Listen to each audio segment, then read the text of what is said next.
northwestern India experienced the invasion or presence of Alexander in 327 BCE after he routed the Achaemenid rule in Asia Minor. Alexander actually crossed Asia Minor to challenge the Achaemenid Empire, who was then ruling the entire region from Egypt to the areas of Afghanistan. What happened is that he fought 3 wars, and among these 3 wars, 2 wars were fought with Darius III himself, and finally the Achaemenid Empire lay prostrate at the feet of Alexander. What we find is that after being crowned the king of the Trans-Oxus region, Alexander now decided to move further east, cross the Hindu Kush and take hold of the areas of northwestern India.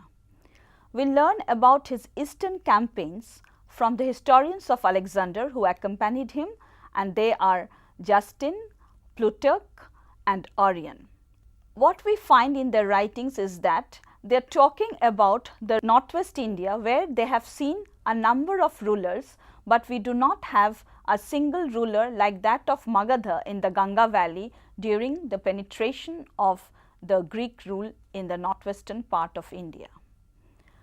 When Alexander landed in Herat, that is the area region, he conquered there and established many cities.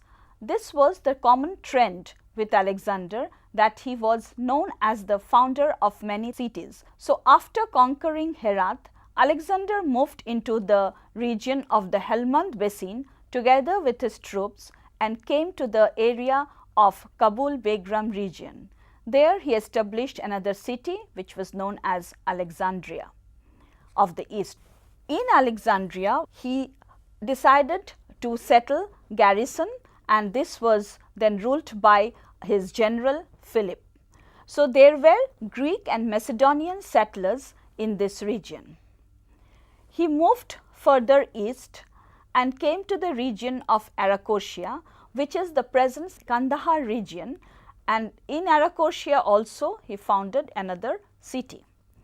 It is said that perhaps this was the famous Alexandropolis, but we are not sure about it. From later accounts, we learn that Arachosia became Greek in culture, and we have a text of 1st century BC which talks about Arachosia. The name of the text is Stathmoi Parthikoi, and it is said that Esti de Hellenes, that is, it is Greek. So, the Greek character of the city was given by the foundation of the city by Alexander. When he was moving further east, we find that there were 2 generals.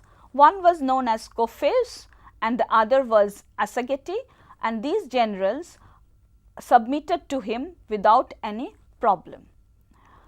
Copheus, obviously the name suggests that he belonged to a region which was near the Kabul river. Kabul was known by the Greeks as Kofan. The next stage in Alexander's campaign was the sieging of the hill fort of Aornos, which is known in Sanskrit literature as Varna. In fact, Panini mentions this hill fort, and this is very important mythologically also, because the siege of Aornos or Varna indicates the strength of Alexander, because in Greek mythology we have that even Heracles could not destroy the fort of Aornos or Varna. So, this was a kind of achievement for Alexander, and he celebrated this success by sacrificing and having feast, and he built altars in the name of Minerva, and the other deity was Victory. Now, after this reducing this fort, we find that Alexander posted a garrison in the region under a general who was Indian, and in the Greek literature we find that his name is Sisycotus. Perhaps in Indian literature it will be Shashigupta or some like. Let me quote from Orion. We find that Orion records that Alexander went in pursuit of the fleeing defenders of Aornos, who were led by a brother of the Asakanian chief killed in Masaga. So, this suggests that he could be very vindictive when he wanted to, and the persons who had actually tried to uphold the hill fort was not left out, and they were completely massacred and executed. The next phase, important phase in Alexander's campaign is the control of the region of Nysa. Now, there is a very interesting anecdote about the origin of Nysa. It is said that Nysa was founded by Dionysus, and it was named Nysa after his nurse. Now, when Alexander reached Nysa, the people did not go for any kind of rebellion. What they did was they sent mission to Alexander by saying that the people of Nysa belonged to the same kin because they were also Greeks, and they wanted to live undisturbed and there should not be any kind of conquest. Rather, they submitted in a different form, giving him the story of their origin. So, that was taken into account by Alexander, and though Nysa was under his rule, but the people of Nysa were left undeterred. Coming to the final stage of the campaign, we find that he moves into the Swat Valley. Now, if you imagine the map of or the geography of the region of Afghanistan, we find that the Swat Valley had very important Buddhist centers also. And in Swat, there were two regions, one was Birkot and the other was Udigram, which were very important towns, or rather we can call it cities of that period. So, Alexander, along with his troops and his Greek generals or Macedonian generals, came to this region and wanted to attack or conquer this the two main cities, Basira and the other was Ora. So, he left this area to his general Python, and from there, when he was still encamping at this region and was planning to move into Taxila, he found an embassy coming from the Taxilan king Omphis or Ambhi, and the another name of the Taxilan king was Taxiles. Now, this Taxiles or Ambhi was newly crowned, and he did not want to defy Alexander, knowing the strength of Alexandrian forces. So, he offered his submission to Alexander. Alexander was naturally very happy, and he conducted a huge darbar, and where Alexander gave many of his spoils from the Persian wars to the generals of Ambhi or the people who had come. So, naturally the Macedonian generals did not like the fact that Alexander was so liberate in giving out his spoils of the war, of the Persian war, to these Indian counterparts. However, this giving away of gifts earned him a very strong ally in Ambhi, and in all the further expeditions, we find that Ambhi always accompanied him with a huge amount of army. Now, beyond Taxila, when we come to Taxila, we can always remember that the regions of Taxila and the region around Jhelum, these two were regions who were not at a very comfortable situations, because the ruler of Jhelum was Porus. And we have this story recounted to us that Porus was a very brave man.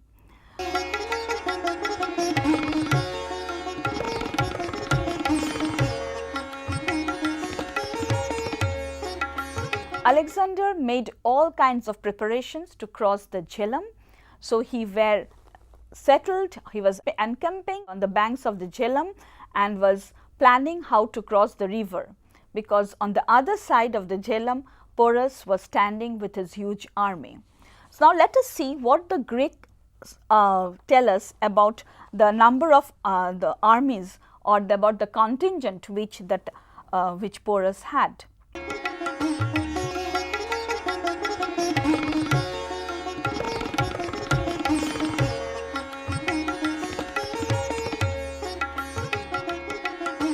So, this was quite a huge amount of army which Porus gathered to encounter Alexander. Now, Alexander realized that if his army, particularly his horses, confront the elephants first, there will be chaos and confusion. So, he planned his army in such a way that in between there the foot soldiers will be there, but they will be flanked by the cavalry and the chariots, so that there won't be any confusion. And when Porus was waiting for him on the other side, he tried to deceive Porus by showing that he could be attacking him anytime, and kept his army marching to and fro, but he did not attack. When Porus realized that there was no chance of any attack for some time, he naturally was not so cautious, and taking this advantage, Alexander actually attacked the army of Porus and he crossed the Jhelum. On hearing about this, Porus sent his son to confront Alexander first, while he was waiting for him on the drier ground. The son went with 2,000 elephants and chariots, but unfortunately he was no match for Alexander's army and Alexander himself. So the brave son had to fall in the war. Along with this son, there were other generals also who were defeated, and some of them died. Now, the Greek historians give us a story about this confrontation, and we find that when Alexander entered into the dry grounds, Porus and Alexander had a real fight, and it was also raining heavily. So, it was very difficult for the army, particularly the archers of Porus's army, to fight because the bows were going down on the sandy banks of the river. In the meantime, fresh Greek soldiers arrived under Craterus, so the Greek side was very strong, and finally Porus could not stand the strength of Alexander. But Alexander was immensely impressed by the valor of Porus, and he did not want that Porus should die. So, when Porus was going back, he sent messengers. First Ambhi went, but naturally, since Ambhi was the enemy of Porus, Porus did not listen to Ambhi, and later on Alexander sent another messenger who finally caught hold of Porus, captured him and brought him back to Alexander. And there goes this famous story which we learn from the Greek accounts, that when Alexander asked Porus that how should he be treated, Porus says, like a king. So, this whole narrations are given only in the Greek accounts. Unfortunately, the Indian accounts are totally silent about this. But what we find is that Alexander was so happy with this victory that he issued a medallion. So, we now have a medallion which describes Alexander's victory over Porus and how he was pursuing Porus, and Porus is depicted with his elephant and Alexander with his horse. Now, after the conquest of the region of Porus, that is the region on the bank of the area on the bank of the Jhelum, Alexander gave away all the areas which he conquered to Porus himself, and Porus was allowed to rule it independently. This gained Alexander the friendship of Porus, and naturally he accompanied Alexander in all his expeditions towards the river Chenab and Beas. The Greek accounts tell us there was a strong fight in the brick fort of Sangala. Now, the Sangala fort is very important because here we have a name of a tribe. We learn a name of a tribe called Kathai or Kathai, who were very strong and they did not want to give away their fort. So, a strong battle took place where Porus helped Alexander with 5,000 or 6,000 armies, and naturally the Kathai people had finally to give over. These people were taken as slaves by Alexander, and the massacre that happened was quite huge.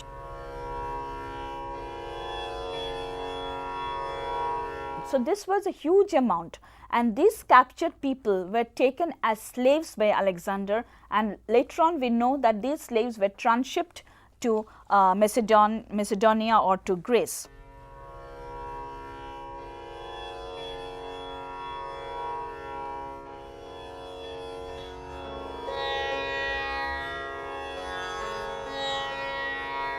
We know the name of a king known as Sophites.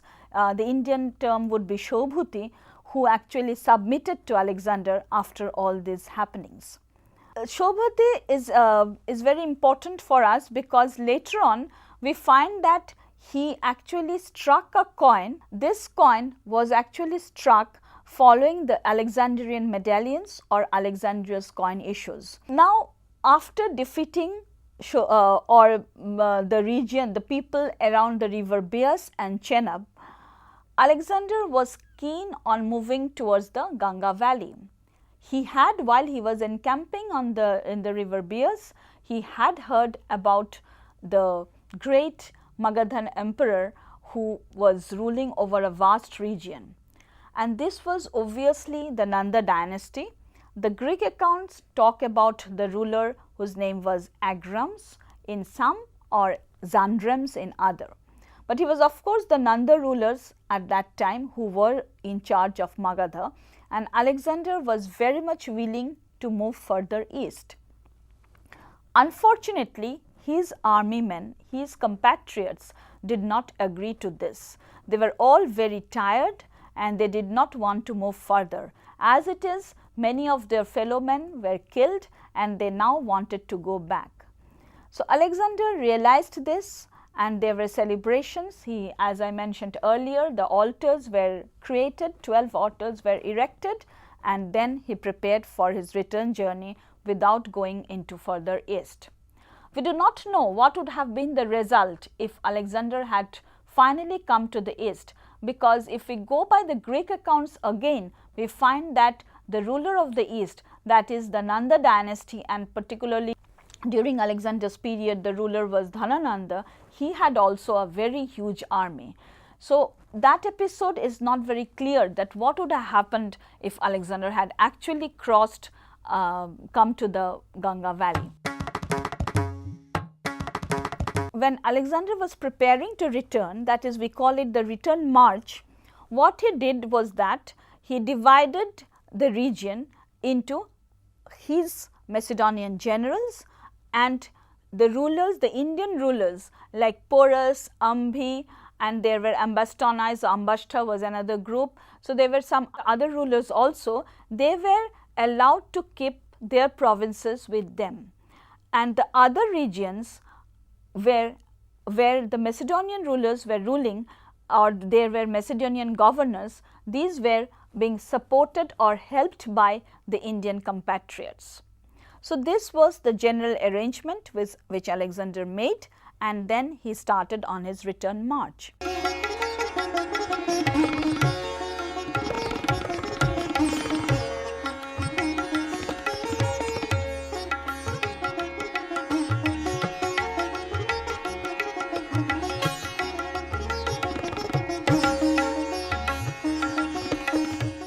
His return journey was not also very smooth. Now, the Mallavas and the Shudrakas were bent upon confronting Alexander, and they did not want Alexander to cross their territory.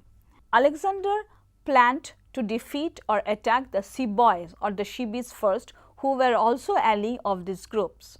So, the Shibis were defeated, and finally, there was this huge confrontation between the confederacy of the Malloy and the Oxydracoy with that of Alexander.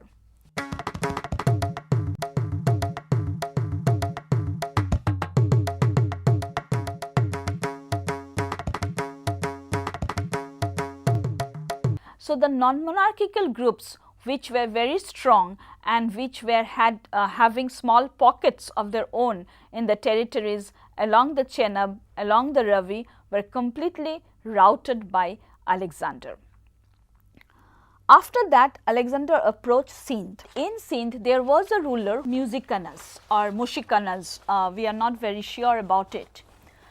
Now, at first, Musicanus was not that well aware of Alexander's coming, and he did not offer his submission, and he was planning that if Alexander had came or attacked him, then he would give him a good fight. But ultimately, when Alexander suddenly attacked his territory, he had no other option, and he was very prudent to submit immediately to avoid further disgrace and to save his countrymen to be turned into slaves. So, Alexander got the favor of Musicanus, and then there was another very inconceivable army or group of people who were known as in the Greek literature they are called the Brahmins, and these Brahmins also wanted to give a good fight to Alexander. They had given a fight, but unfortunately they were completely massacred and all their people were taken as slaves. These kind of confrontations were happening while on his return journey, but Alexander was successful in destroying the small non-monarchical or monarchical principalities, and here is another case of the Sambas who were also defeated by Alexander. Finally, Alexander reached the Indus Delta, which is known as the Patala region, or in literature we have the name Patalini, and this Patala region was controlled by rulers, by kings, and there were a group of elders who actually looked after the territory. They immediately submitted to Alexander, and naturally Alexander got control of this region. Now, this was very important because the delta of Indus was navigable, and through this region one could reach the sea, and finally taking the Persian Gulf route one could reach the areas of Western Asia. Now, Alexander then planned his return journey in three possible ways. One was he sent a group of his people through Nearchus, who took the sea route from the Indus Delta. They went into the Persian Gulf region and finally reached their destination.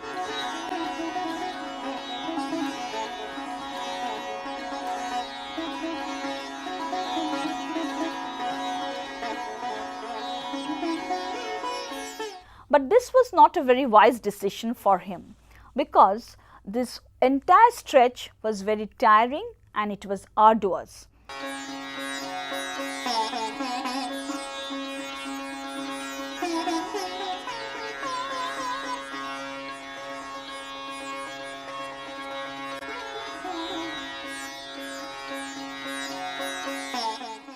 Now, if we look at the impact of Alexander, and if we think about his administrative setup, we find that Alexander wanted to make northwestern India an integral part of his empire. This was very clear, because when he left in northwestern India, he did not just leave the country, he made certain arrangements, certain administrative arrangements, where we find that the entire region which was conquered by him were divided into two parts. So, one part was given to certain Macedonian generals, and the other part was given to the Macedonian generals, like Python was one who had a larger share of his area, Seleucus was another, but they were also being helped or accompanied by the Indians who actually support Alexander. So, the whole administrative setup was such that there was a total control of the Greeks or the Macedonians, and when he established cities or towns as he moved on along the coast, we find that he had this idea of the trade network in his mind, because trade with the west was opening up, and the route which he followed, which actually Nearchus followed, and he wanted Nearchus to explore that route through the Persian Gulf, would help in the trading contacts between India and the West Asia. So, the whole idea was to make India a part, the Northwest India in particular, an integral part of his empire. But naturally, when the general leaves and it is left to the certain his subordinates, there will be chaos and confusion, and such thing happened here too, and there were fightings among his generals and the Indian compatriots also. Now, regarding the impact of Alexander's invasion in India or in the culture of India, there are two kinds of opinion. One kind of historians, for example, if you look at Vincent Smith, it is very natural that a colonialist historian like Vincent Smith will find huge impact of Alexander's invasion in the Indian civilization or Indian culture. But this whole idea has been challenged by other historians who feel that in a very short interlude, it is not possible to have an entire cultural influence, which has been argued by Vincent Smith. The most important contribution of Alexander's invasion, we can say that it actually opened up communication between Greece and India and paved the way for the more interactive intercourses between the two. So, the cultural effect, the possible cultural effect could be seen in many cases, for example, in art, currency, economy and astronomy, where India learned a lot. And for the Greeks, we find that the Greeks learned about India from this campaign of Alexander. So, in some way Alexander's campaign had some impact in the overall understanding of the past.